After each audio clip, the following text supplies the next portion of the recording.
সূর্য যেখানে আছে বিজ্ঞানীরা বলেছেন তার থেকে যদি কিছু নিচে নেমে আসতো তাহলে গোটা পৃথিবী জ্বলে পুড়ে ভস্ম হয়ে যেত। আর যেখানে আছে তার থেকে সূর্য যদি কিছু উপরে উঠে যেত তাহলে গোটা পৃথিবী হিম শীতল হয়ে পৃথিবী ফ্রিজ হয়ে যেত, মানুষ প্রাণী জগৎ মরে সব শেষ হয়ে যেত। চাঁদ যেখানে আছে এই চাঁদ তার জায়গা থেকে কিছু উপরে যদি উঠত তাহলে পৃথিবী মরুভূমি হয়ে যেত। আর যেখানে আছে তার থেকে কিছু নিচে যদি আসতো তাহলে গোটা পৃথিবী পানি, সমুদ্রের পানি, নদীর পানিগুলি প্লাবিত হয়ে ওভারফ্লো হয়ে উচ্ছ্বাসিত হয়ে গোটা পৃথিবীকে প্লাবিত করে দিত, ডুবাই দিত, সব শেষ হয়ে যেত। তাহলে আমরা দেখতে পাচ্ছি শুধু সৃষ্টি নয়, সৃষ্টিও করেছেন এবং প্রত্যেকটি সৃষ্টির পেছনে তার দয়া কাজ করেছে, তার কুদরত কাজ করেছে, যাতে করে মানুষের জন্য সুবিধা হয়, মানুষের জন্য উপকার হয়। অন্য আয়াতে আল্লাহ পাক বলেন ওয়াতাকুম মিন কুল্লি সাআলতুমুহু وَإِن تَعُدُّوا نِعْمَةَ اللَّهِ لَا تُحْصُوهَا। আল্লাহ পাক বলেন তিনি তোমাদের প্রতি এত দয়াবান, আল্লাহ তোমাদের প্রতি এত দয়া রাখেন, এত মেহেরবানি করেন যে তোমাদের সমস্ত চাহিদা তিনি পূরণ করেছেন, তোমাদের জীবনে যা দরকার সব তিনি পূরণ করেছেন। মানুষ সমস্ত নিয়ামতকে, নিয়ামতের শকর আদায় করে না, নিয়ামত বোঝেও না মানুষ। ওই যে একটু আগে হযরত পীর সাহেব কেবল আপনাদের সামনে বলেছেন মানুষ পশুর মতো, উলাইকা কাল আনাম, চোখ আছে, চোখ দিয়া সব দেখে কিন্তু আল্লাহর নিয়ামতগুলি দেখে উপলব্ধি করার ক্ষমতা নাই। খায় জনমের খাওয়া, কিন্তু খাওয়ার পরে কার খানা খাইলো, কার দেওয়া খানা খেলো, এরপরে এতটুকুন শুকরিয়াও আদায় করে না। তো চোখ থাকতে দেখে না, অন্তর থাকতে চিন্তা করে না, কান থাকতে হক শোনে না। আল্লাহ পাক বলেছেন উলাইকা কাল আনাম, এরা হলো জানোয়ারের মতো। কিসের মতো বলুন? আল্লাহ বলেন না বালহুম আদাল, শুধু জানোয়ারের মতো না, বরং জানোয়ারের চাইতেও নিকৃষ্ট। জোরে কোন নাউযুবিল্লাহ। যাদের চোখ থাকতে দেখলো না, কান থাকতে শুনলো না, অন্তঃকরণ থাকতে বিবেচনা করলো না, এরা চতুষ্পদ জানোয়ারের মতো। আল্লাহ পাক বলছেন আর রহমান আল্লামাল কোরআন, এ কোরআন শিক্ষা দিয়েছেন রহমান, যিনি দয়ার সাগর, যিনি মানুষের সব প্রয়োজন মিটিয়েছেন। কোরআনের মতো একটা বড় প্রয়োজন তিনি মিটাবেন না, তা কি হতে পারে? জোরে কোন হতে পারে? মানুষ সৃষ্টি করলেন অথচ মানুষের চলার পথ দিলেন না। মানুষ সৃষ্টি করলেন, মানুষ কোন পথে চলবে, কি করলে আল্লাহ রাজি হবেন, কি করলে বেহেশতে যাব, কি করলে শান্তিতে থাকবো দুনিয়ায়, এর কোনো পরিকল্পনা তিনি দিলেন না। তিনি শুধু বললেন নামাজ পড়ো, রোজা রাখো, আর তা যদি না করো কিয়ামতে জাহান্নামে যাবা। আল্লাহ কি এইভাবে জালিম? আল্লাহ এরকম জালিম? ওয়ামাল্লাহু বিযাল্লামিল লিল আবিদ। আল্লাহ পাক বলেছেন আমি আমার বান্দার জন্য জালিম নই, আমি বান্দার উপরে জুলম করি না। আল্লাহ পাক রহমান, তিনি আমাদের পথ দেখিয়েছেন। তিনি কি সুন্দর, কত রহমতটা, কত দয়া। রহমান নাম দিয়ে সূরাটি শুরু করেছেন। এ কোরআন শিক্ষা দিয়েছেন তিনি, যিনি দয়াবান। আল্লাহ রাব্বুল আলামিন বলেন আল্লাযী জাআলা লাকুমুল আরদা মাহাদান ওয়া জাআলা লাকুম ফীহা সুবুলান লাআল্লাকুম তাহতাদুন।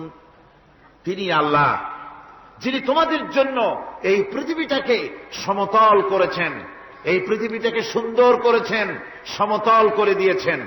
আর তোমাদের চলার জন্য তিনি রাস্তা তৈরি করেছেন, সমতল জমিনের উপরে পথ করে দিয়েছেন, পৃথিবীটাকে সমতল করেছেন, মাটিটাকে সুন্দর করেছেন, রহমত করেছেন।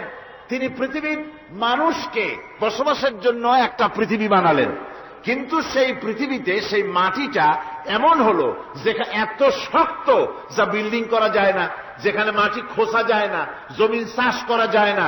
জমিনকে এরকম শক্ত? জোরে বলেন এরকম শক্ত? এরকম শক্ত না। আবার বৃষ্টি পড়লে যে কাদা হয়, ওই রকম যদি জনমের মতো আল্লাহ কাদা বানায় দিতেন যে মানুষ দাঁড়াইতেই পারে না, কাদার মধ্যে ডুবে যায়, এরকম যদি অবস্থা হতো তাহলে এই পৃথিবীর এই জমিনের উপরে মানুষ বাড়িঘর বানাইতে পারত না। ঠিক কিনা কর? আল্লাহ পাক বলছেন আমি একটা ভারসাম্য ভারসাম্যের মাধ্যমে এই পৃথিবীকে, এই জমিনকে সৃষ্টি করেছি। এবং এই জমিন যেন তোমাকে নিয়ে নড়াচড়া করতে না পারে সেজন্য আমি পাহাড় দিয়েছি। পাহাড়গুলিকে কিলকের মতো, পেরেকের মতো খিল মেরে দিয়ে পৃথিবীটার ভারসাম্য রক্ষা করেছি, যাতে করে তোমাকে নিয়ে টালমাটাল হতে না পারে। এই সুন্দর করে পৃথিবীটা বানালাম। তারপরে وَلَقَدْ مَكَّنَّاكُمْ فِي الْأَرْضِ وَجَعَلْنَا لَكُمْ فِيهَا مَعَائِشَ قَلِيلًا مَا تَشْكُرُونَ। আল্লাহ পাক বলেন, আবার দেখো, এই জমিনে আমি তোমাদেরকে প্রতিষ্ঠিত করেছি, আর জমিনের উপরে তোমরা যাতে রুজি রোজগার করতে পারো সে ব্যবস্থাও আমি করে দিয়েছি। জমিন সৃষ্টি করেছি, আবার রুজি রোজগার করবে সে ব্যবস্থাও আমি তোমাদের জন্য করে দিয়েছি। এই পৃথিবী তুমি চাষাবাদ করবে, তাতে ফসল হবে সে ব্যবস্থা করে দিয়েছি। বাড়িঘর বানাবে সে ব্যবস্থা করে দিয়েছি। তারপরে পৃথিবীর এ মাটির নিচে তোমার জন্য সম্পদ রেখেছি।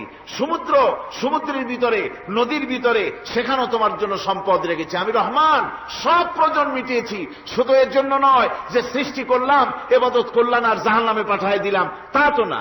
তোমাকে আমি সৃষ্টি করেছি, তোমার প্রয়োজন, যত প্রয়োজন তোমার ছিল জীবনে, সমস্ত প্রয়োজনগুলি আমি মিটিয়েছি। আল্লাহ পাক বলছেন, وَهُوَ الَّذِي سَخَّرَ الْبَحْرَ لِتَأْكُلُوا مِنْهُ لَحْمًا طَرِيًّا وَتَسْتَخْرِجُوا مِنْهُ حِلْيَةً تَلْبَسُونَهَا। আল্লাহ পাক বলেন, এই সমুদ্রকে আমি আল্লাহ তোমার নিয়ন্ত্রিত, তোমার নিয়ন্ত্রণাধীন করে দিয়েছি সমুদ্রকে, আর তার ভিতরে তাজা মাংস, তাজা গোশত তোমার জন্য রেখেছি, খাবার রেখেছি। আবার তুমি পরিধান করতে পারো এমন জিনিসও, ব্যবহারের জিনিস সমুদ্রের মধ্যে রেখে দিয়েছি। তার মানে হলো সমুদ্রের ভেতরে, তার ভিতরে মাছ রয়েছে, টাটকা মাছ আছে, মণিমুক্তা আছে। স্থলভাগে পৃথিবীর মাটির উপরে যত জিনিস আছে, যত নিয়ামত আছে, সমুদ্রের তলদেশে তার কোনো অংশে কম নাই, বরং তার থেকে আরো বেশি আছে। মাটির উপরে যত নিয়ামত আছে, সম্পদ আছে, মাটির তলায় তার থেকে কোনো অংশে কম নাই। অনেক নিয়ামত মাটির তলায় আছে, খনিজ দ্রব্যগুলি মাটির তলায় থাকে। সমুদ্রের তলদেশে অসংখ্য নিয়ামত আল্লাহ রাব্বুল আলামিন রেখেছেন। বলছেন, আমি হচ্ছে রহমান, আমার দয়ায় ভরা, আমি তোমার সমস্ত প্রয়োজন আমি আমার দয়া দিয়ে আমি মিটিয়েছি।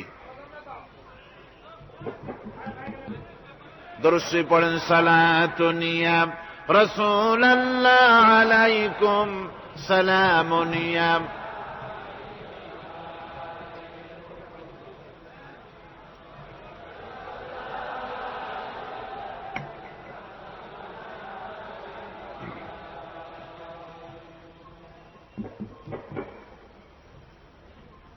আমার ভাইরা, আল্লাহ সুবহানাহু ওয়া তাআলা তিনি হচ্ছেন রহমান, তিনি হচ্ছেন রহমান। জোরে বলেন, তিনি কি? দয়ার সাগর, যিনি মানুষের সমস্ত প্রয়োজন মিটিয়েছেন, তিনি কোরআন অবতীর্ণ করেছেন। আমি আল্লাহর দয়ার কথা, রহমান শব্দের ব্যাখ্যা আপনাদের সামনে করে সামনে এগোচ্ছি। মাঝখানে যারা হাঁটেন, এর আগেও আপনাদেরকে বহুবার বলা হয়েছে, কোরআনে কারীমের তাফসীরের মাহফিল, মাঝখান থেকে হাঁটা চলা কিন্তু বেয়াদবি। জোরে বলেন, এটা কি? এই বেয়াদবি কেউ করতে চেষ্টা করবেন না। আল্লাহ পাক বলছেন যে আমি এই পৃথিবী সৃষ্টি করলাম, মাটিতে তোমাদের জন্য চতুষ্পদ জন্তু সৃষ্টি করেছি, বাতাসের উপরে পাখিরা সাঁতার কাটছে, আর পানির ভিতরে মৎস্যরাজি রয়েছে। এ সমস্ত প্রাণীগুলি আত্মরক্ষার জ্ঞান আমি দান করেছি, তারা তোমাদের জন্য উপকার করে। সেই পশুগুলি পশম দিয়ে তোমাদের কাপড় চোপড় তৈরি হয়, তারপরে তার চামড়া তোমরা পরিধান করো। এই পশুগুলিও তোমাদের জন্য আমি এক নিয়ামত হিসেবে দিয়েছি। وَالْأَنْعَامَ خَلَقَهَا لَكُمْ فِيهَا دِفْءٌ وَمَنَافِعُ وَمِنْهَا تَأْكُلُونَ। আল্লাহ সুবহানাহু ওয়া তাআলা বলেন, আমি মানুষের জন্য পশু তৈরি করেছি, চতুষ্পদ জন্তু সৃষ্টি করেছি, যার পশম দিয়ে তোমাদের জন্য শীতের পোশাক তৈরি হয়। আপনারা যে এই যে চাদর গায়ে দেন, কম্বল গায়ে দেন, এগুলো কার পশম? পশুর পশম। পশুগুলির, জন্তুগুলির পশম দিয়ে আপনাদের জামা কাপড়গুলি তৈরি হয়। তারপরে এই পশু আপনাদের জন্য বাড়িতে পাহারা লাগায়। আল্লাহ পাক বলছেন, এছাড়া এই পশুগুলি আমি এমন নিয়ামত দান করেছি, সমুদ্রের ভিতরে, জমিনের উপরে, মাটির তলায়, আবার আকাশের উপরে, জমিনের উপরে বিচরণশীল জীবগুলিও তোমার জন্য তৈরি করেছি। وَتَحْمِلُ أَثْقَالَكُمْ إِلَى بَلَدٍ لَّمْ تَكُونُوا بَالِغِيهِ إِلَّا بِشَقِّ الْأَنفُسِ। আল্লাহ পাক বলেন, এই পশুগুলি তোমাদের আরো অনেক উপকারে আছে। তোমাদের বোঝাগুলি, বড় বড় বোঝাগুলি তারা এক শহর থেকে আর এক শহরে, দূর থেকে দূরান্তরে পিঠে করে তারা বহন করে নিয়ে যায়, যা তোমরা বহন করতে পারতে না। তোমাদের জন্য দারুণ কষ্ট হতো, মুসিবত হতো। এই ধরনের বোঝাগুলি, পশুগুলি তোমাদের জন্য বহন করে নিয়ে যায়। গাধা, ঘোড়া, হাতি, আপনাদের বোঝাগুলিকে, বিরাট বিরাট বোঝা যা টানতে ট্রাক লাগে, মানুষের জন্য কষ্ট হয়, এই বোঝাগুলিও এই পশুর দ্বারা আল্লাহ পাক বহন করায় থাকেন। আল্লাহ পাক বলছেন, ইন্না রাব্বাকুম লারাউফুর রাহিম, নিশ্চয়ই তোমাদের রব, তিনি তোমাদের প্রতি অত্যন্ত দয়াশীল। তার দয়া পৃথিবীর চতুর্দিকে ছড়িয়ে আছে। তিনি আমাদেরকে এ কোরআন নাজিল করেছেন, এ কোরআন আমাদেরকে শিক্ষা দিয়েছেন এমন এক রহমান, যার দয়া পৃথিবীর চতুর্দিকে সর্বত্র ছড়িয়ে আছে। আল্লাহর দয়া চতুর্দিকে কি ছড়িয়ে আছে? কোন? আল্লাহর দয়া, আল্লাহর মহব্বত, আল্লাহর করুণা সর্বত্র ছড়িয়ে আছে। আল্লাহ পাক বলছেন, পশু সৃষ্টি করলাম, পশুগুলি তোমাকে পাহারা দিল, তার গোশত তোমরা খেলে, তাকে দিয়ে তোমরা মাল বহন করলে, তার পশম দিয়ে জামা কাপড় বানালে। আরো দেখো কি করলাম এই পশু দিয়ে, ওয়া ইন্না লাকুম ফিল আনআমি লাইবরা নুসকিকুম মিম্মা ফি বুতুনিহি মিন বাইনি ফারসিন ওয়া দামিন লাবানান খালিসান সাইগাল লিশারিবিন। আল্লাহ রাব্বুল আলামিন বলেন, চতুষ্পদ জীবের মধ্যে বুদ্ধিমান ব্যক্তিদের জন্য নিদর্শন রয়েছে।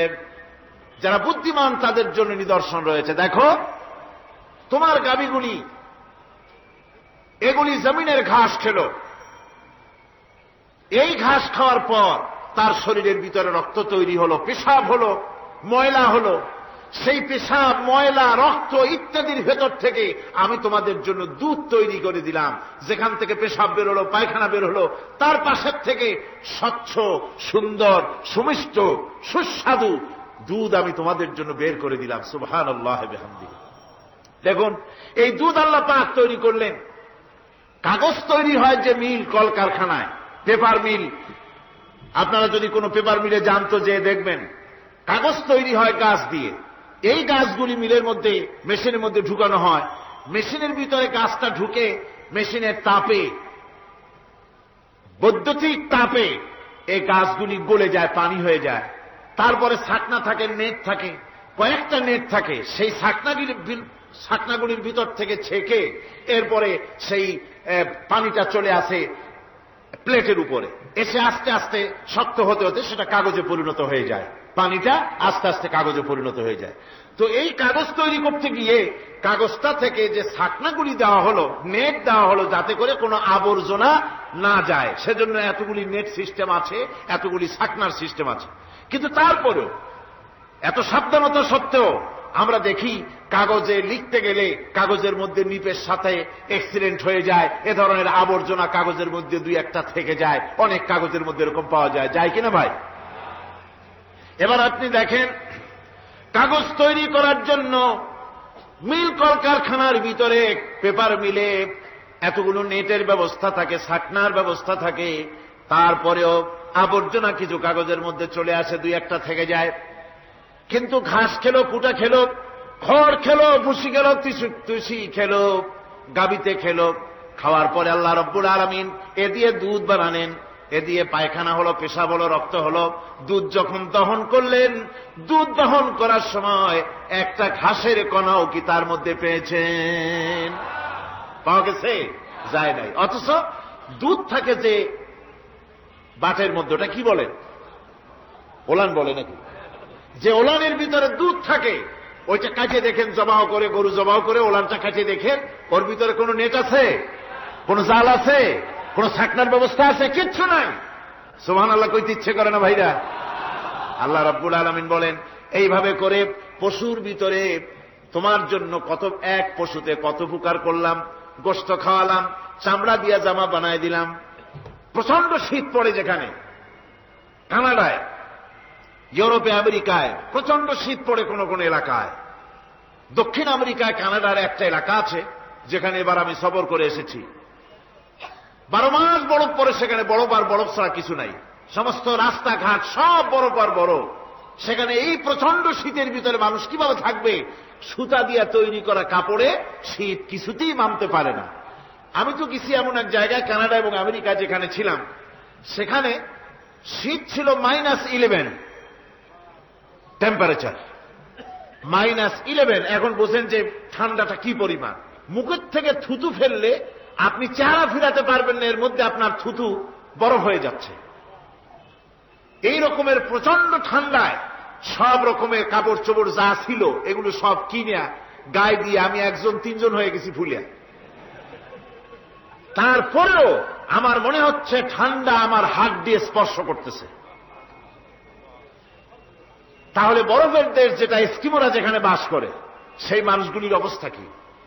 ওই এস্কিমোরা যেখানে বাস করবে, 12 মাস যেখানে বরফ পড়বে, ওই জায়গার মানুষগুলো কি করে, কি গায়ে দিয়া বাঁচবে? এ পরিকল্পনা, এই চিন্তা দুনিয়ায় কেউ করে নাই, রহমান করেছেন। আল্লাহ রাব্বুল আলামিন পশু তৈরি করেছেন, পশুর গায়ে পশম দিয়েছেন, চামড়া দিয়েছেন। সেই জায়গার মানুষগুলি চামড়া দিয়া জামা তৈরি করে গায়ে লাগায়, শীত ঢোকে না। সুবহানাল্লাহ। চামড়া দিয়ে জামা তৈরি হচ্ছে, কাপড় চোপড় তৈরি হচ্ছে। আল্লাহ বলেন এভাবে করে কত কিছু হলো। চামড়া দিয়া জামা বানাইলা, পশম দিয়ে শাল তৈরি করলে, কম্বল তৈরি করলে, গোশতগুলো পাইকারি দরে খাইলে জম্মের খাওয়া। তারপরে হাড্ডিগুলি দিয়ে শার্ট তৈরি করলে। এই পশু তোমাকে পাহারা দিল বাড়িতে, কুত্তায় সারা রাত পাহারা দেয় তোমার বাড়িতে। কুত্তা আবার পুলিশেও চাকরি করে। ইংল্যান্ডে, লন্ডনে দেখেছি আপনার সেখানে কুকুর, ওকে ট্রেনিং দেওয়া হয়, কুকুর পুলিশে চাকরি করে। কোন কোন পুলিশ আছে হাবিলদার, সাব ইন্সপেক্টর, তবে কুত্তা জানে না যে সাব ইন্সপেক্টর কিনা আসে। বিভিন্ন বিভাগ তাকে দেওয়া হয়েছে এবং তারা এত নির্ভরযোগ্য, শুধুমাত্র চোরের ছবি আর তার ব্যবহৃত জামা কাপড় একটুখানি নাকে শুকায় দেবে কুত্তাকে, পুলিশ আর যাওয়া লাগবে না। এই কুত্তা পুলিশই যথেষ্ট। খুঁজা চোর যদি একবার তার নজরে এসে যায় আর ছাড়াছাড়ি নাই, তাকে হাজির করবে, পুলিশের সামনে এনে হাজির করবে। তো এই কুকুর বাড়িতে পাহারা দিচ্ছে আপনার জন্য, তারপরে পুলিশের দায়িত্ব পালন করতেছে। মানুষ মরে গেলে কোথায় মরেছে সেগুলি সন্ধান করে নিয়ে আসতেছে, মাইন কোথায় পোতা আছে তা খুঁজে নিয়ে আসতেছে। কত উপকার আল্লাহ পাক করছেন। আল্লাহ পাক বলছেন, দেখো বান্দা, তোমার জন্য এই ধরনের অসংখ্য নিয়ামত আমি দান করেছি। আর এই নিয়ামতগুলি কার থেকে আসছে? ওয়ামা বিকুম মিন নি'মাতিন ফামিনাল্লাহ। যত নিয়ামত বান্দা তোমার জন্য তুমি পেয়েছো, সমস্ত নিয়ামত আমি আল্লাহ রাব্বুল আলামিনের পক্ষ থেকে এসেছে। সব নিয়ামত কে দিয়েছেন? জোরে বলেন, কে দিলেন?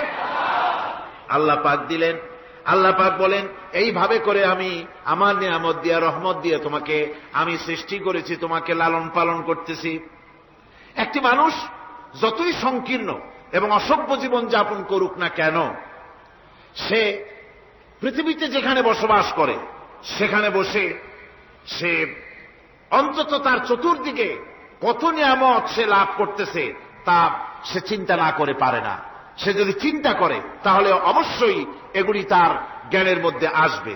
একজন কৃষক, সে নির্জন একটা কুটিরে বাস করে। সে আল্লাহর সৃষ্টি নৈপুণ্যতা বুঝুক আর না বুঝুক, আকাশ কেন সৃষ্টি হলো, জমিন কেন সৃষ্টি হলো, এই কথা যদি জিজ্ঞাসা করা হয় কৃষককে, সে তো ভালো করে তা বুঝবে না।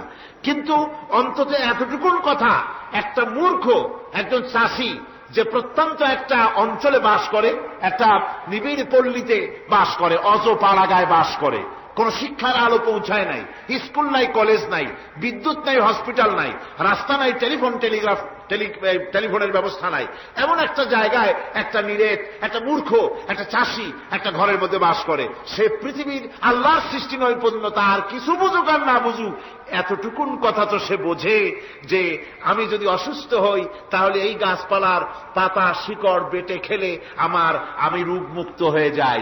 আমি প্রচন্ড রোদ্রে যখন পুড়ি গাছের তলায়, আমি ছায়া নিলে পরে আমি তখন আরাম পাই, ঠান্ডা পাই। এই গাছগুলি তার তরুণ বয়সে আমাকে ফল দেয়, গাছ যখন বড় হয় তখন সে আমাকে ছায়া দেয়। এই গাছের তক্তাগুলি দিয়ে, গাছ দিয়ে কাঠ হয়, তা দিয়ে তক্তা হয়, তা দিয়ে খুঁটি হয়, তা দিয়ে আড়া হয়, তা দিয়ে নৌকা হয় ইত্যাদি সে বুঝতে পারে। তাছাড়া এই গাছ যখন বুড়ো হয়ে গেল, শুকিয়ে গেল, তখন এই গাছ দিয়ে আগুন জ্বালায়া আমি রান্না বান্না করি। গাছ এত আমার উপকার করছে, তার দ্বারা উত্তাপ পাই, আলো পাই, এত কিছু পাই। একটা মূর্খ লোকও চিন্তা করলে এতগুলি জিনিস সে অনুভব করতে পারে, এবং এরপরে তার চিন্তা চলে যায় যে এই সমস্ত নিয়ামত এমনি এমনি হয় নাই, নিঃসন্দেহে একজন এগুলি সৃষ্টি করেছেন, তার নাম আল্লাহ। তার নাম কি? তার নাম রহমান। যারা বলেন তার নাম কি? রহমান। তিনি সৃষ্টি করেছেন, তিনি এগুলি দান করেছেন। এই বৃক্ষরাজি আল্লাহ পাক বলছেন, নিল্লাযী জাআলা লাকুম মিনাশ শাজারিল আখদারি নারান ফাইযা আনতুম মিনহু তুকিদুন। আল্লাহ রাব্বুল আলামিন বলেন, সেই দয়াময় আল্লাহ রাব্বুল আলামিন গাছ সৃষ্টি করেছেন, আর এই গাছগুলি সৃষ্টি করে দিয়েছেন তোমাদের কাজের জন্য, যা দিয়ে তোমরা আগুন জ্বালাও, চুলা জ্বালাও, রান্না বান্নার কাজ করো। ওয়া রাহমাতি ওয়াসিআত কুল্লা শাই, আমার রহমত ঘিরে আছে আমার গোটা পৃথিবীকে, সর্বত্র আমার রহমত আর রহমত। এই কোরআন শরীফ শিক্ষা দিয়েছেন তিনি।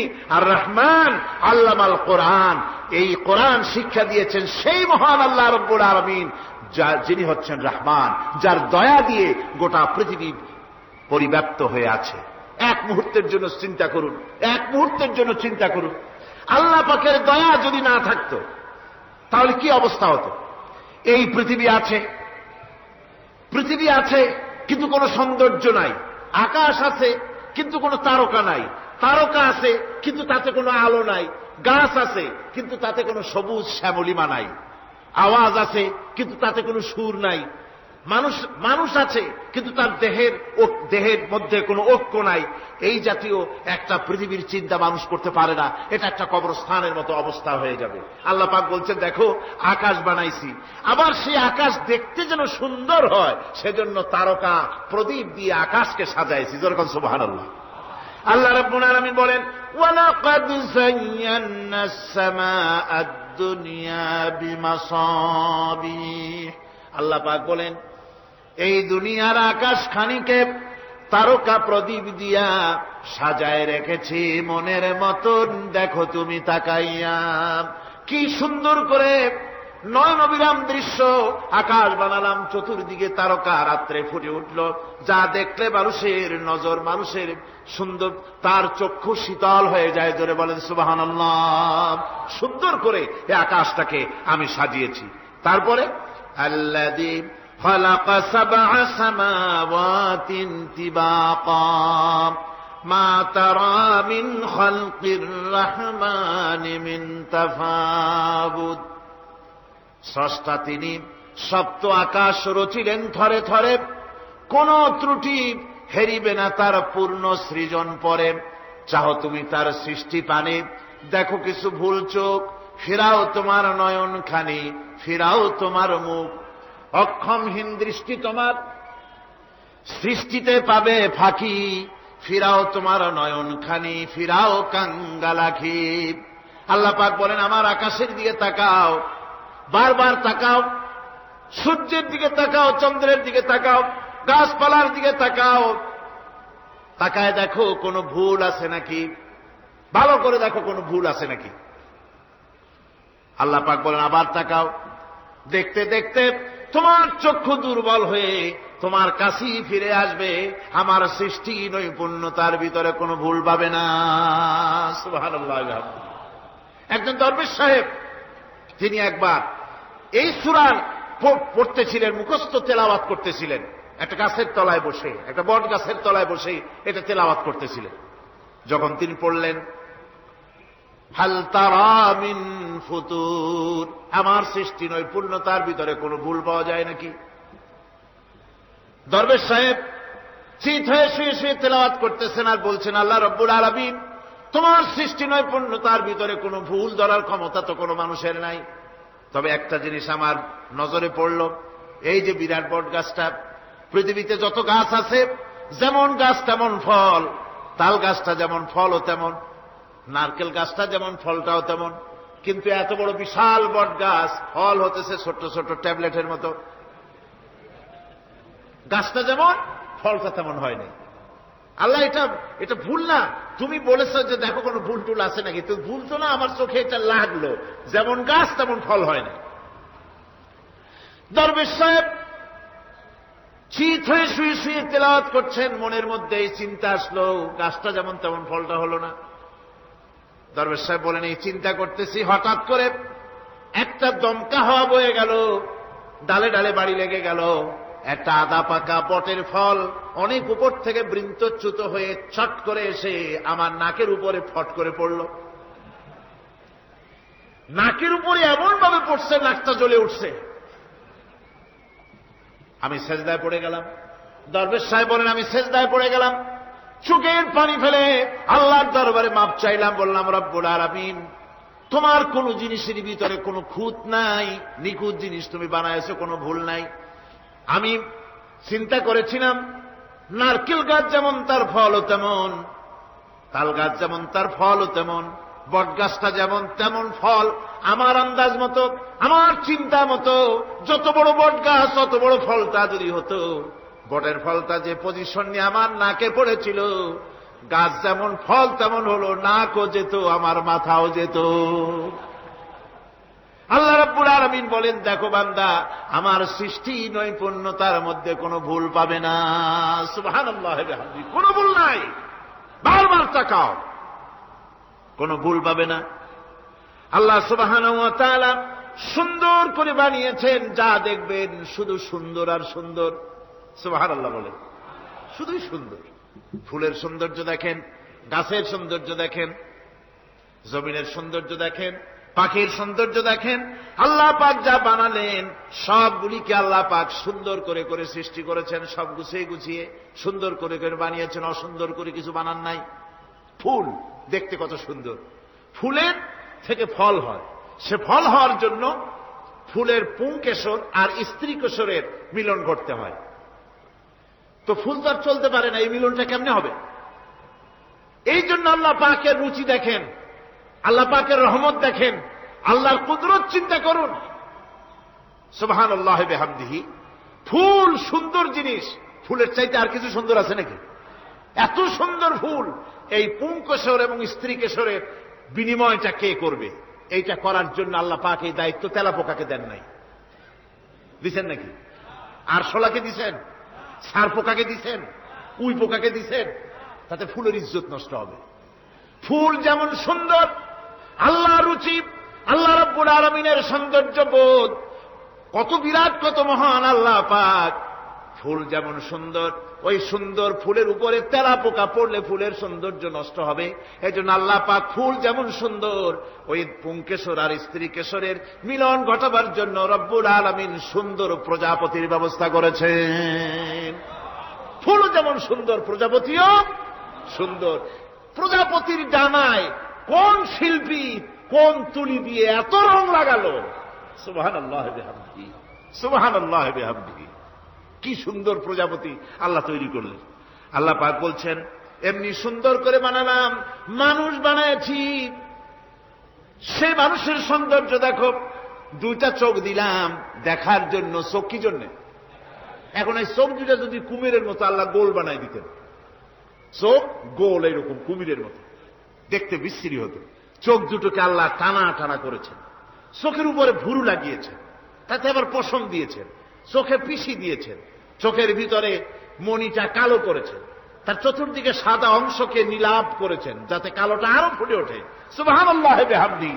কত সৌন্দর্য আল্লাহ রাব্বুল আলামিন মানুষকে দিয়েছেন। আল্লাহর রহমতের ওয়াজ সারা বছর করলেও তো ফুরাবে না, এত রহমত, এত দয়া আল্লাহ সুবহানাহু ওয়া তাআলা। মানুষ আল্লাহ কি সুন্দর করে বানালেন। একবার একজন দরবেশ সাহেব রাস্তা দিয়ে যাচ্ছেন, প্রতিমধ্যে তিনি দেখতে পেলেন নদী থেকে এক কলসি পানি নিয়ে এক যুবতী সুন্দরী মেয়ে রাস্তা বেয়ে যেতেছে। দরবেশ সাহেব দাঁড়ায় গেলেন আর ওই যুবতীর দিকে এক নজরে তাকায় আছেন, চোখে পলক দেয় না। এরপরে যুবতী থমকে দাঁড়ায় গেল। আধা বুড়া মানুষ, দাড়ি অর্ধেক পাকে গেছে, দেখতে দেখায় খুব বুজুর্গ মানুষ, কিন্তু রাস্তায় আমার একা পায়া এমনি করে তাকিয়ে আছে আর চোখ দিয়েও তো পানি পড়ে। ব্যাপারটা কি? দরবেশ কাঁদে কেন? প্রতিমধ্যে আমাকে একা পেয়ে দরবেশ কাঁদে কেন, তাকিয়ে আছে কেন? মহিলার চিন্তা জাগলো। শেখ সাদী রহমতুল্লাহ আলাইহি ঘটনা লিখেছেন, বাংলা কবিতার অনুবাদ করেছেন। একদা সুখদায়ক প্রমোদা বদন, দর্শন করি মম ঝরিল নয়ন। হেসে কহে সেরূপসী সবিস্ময় মন, কহ দেখি মহাশয় কহ কি কারণ। বিষয় বিরাগী তুমি ভুবনে প্রচার, কি হেতু জন্মিল তব মানস বিকার। যুবতী মেয়েটি বলছে, ওগো দরবেশ সাহেব, হুজুর সাহেব, আমি একটা যুবতী মেয়ে লোক, রাস্তায় আমাকে একা পেয়ে আপনি আমার দিকে তাকায় আছেন আর কাঁদতেছেন। এই বৃদ্ধ বয়সে ভীমরতি হলে কেন? আমাকে দেখে কাঁদেন কেন আর এক নজরে কেন তাকায়ছেন? কারণটা কি? কি কুমতলব আছে? দরবেশ সাহেব বলছেন, হেসে কহিলাম বালে করহ শ্রবণ, নেত্র ঝরে তবু হেতু ভেব না এমন। হে রূপসী মেয়ে, তোমার জন্য আমি কান্দি, একথা একবারও চিন্তা করো না। যে শিল্পী রচিল এই সুধাংশু বদন, তাহার তরে ছড়ে নেত্র নয়নে জীবন। তোমার প্রেম পাওয়ার জন্য, তোমাকে দেখে লোবাতুর এবং কামুক হয়ে তোমার দিকে তাকায় কান্দি, একবারও ভেব না।